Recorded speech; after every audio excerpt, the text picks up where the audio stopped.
footballers that have had redemption arcs. Football is as much of a mental game as it is physical. So today we are going to talk about footballers that were considered finished and have completely changed the narrative. Let's go.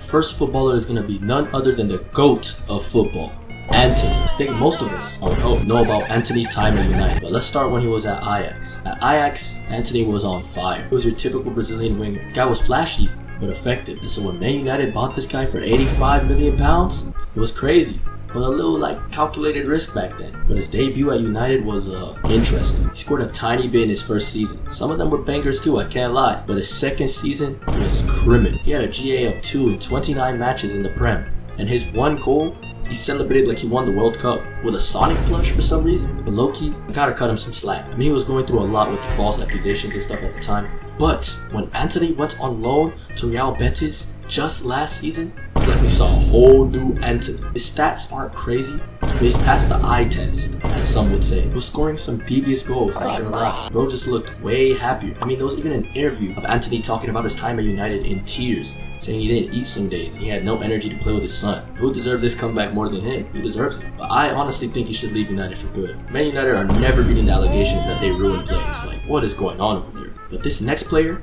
is one I am excited to talk about as an Arsenal fan. Kai Havertz. The guys with ball knowledge, not me, saw his performance at Leverkusen before getting swooped up for £60 million by Chelsea. And then a good amount of us saw his Champions League final goal for Chelsea to win it in the 2021 season. But after that, bro was low-key a little bit washed. Chelsea did not help either. He was constantly getting played out of position and he was getting made fun of in the media. So can you guess what happened when Arsenal pursued him in 2023 for £60 million? We got clowned. Everyone was like, Arsenal always gets the rejects from other teams. I honestly was kind of neutral to it. I mean, I knew we needed someone who could score goals. He's kind of been in that number 9 area before, so I hope for the best. I mean, I didn't jump on the hate train. And man, did he cook. His first goal in that MLS preseason match was a good start, especially after guys were trolling him on Twitter during warm-ups. And then he started off the Prem season kind of slow, but after Saka gave him that penalty versus Bournemouth, it was the beginning of the end of his finished arc. Bro scored some clutch goals for us, man. And he broke the #1 football rule too.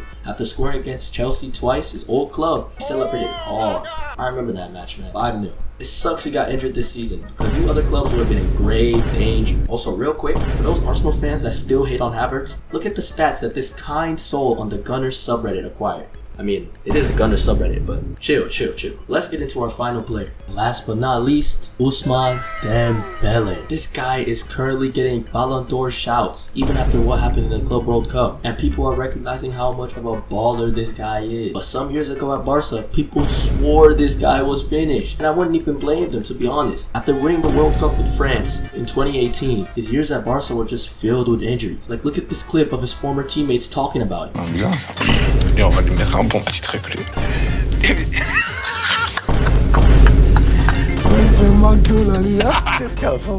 And then there was the time bro was juggling on his Barca introduction and he couldn't keep the ball up. And not gonna lie, people were looking way too deep into that one. Then there was that one missed chance from Messi that people kept making edits about to this day. It was crazy times for them boos. When bro went to PSG, this guy became a villain. He wasn't crazy in the first season when you look at stats, but when he scored against Barca 2 seasons ago in the UCL, he was cheesing, man. Like, this guy was genuinely moving like Adebayor. If you know, you know. And then we all know what he did this season. Just crazy, really. It makes you wonder if it was Mbappe leaving that made him shine. But hey, those are just 3 footballers. If you would like to see another video, let me know in the comments. For my 2 viewers, I hope you guys enjoyed this video. It's a little different from my other content. Peace.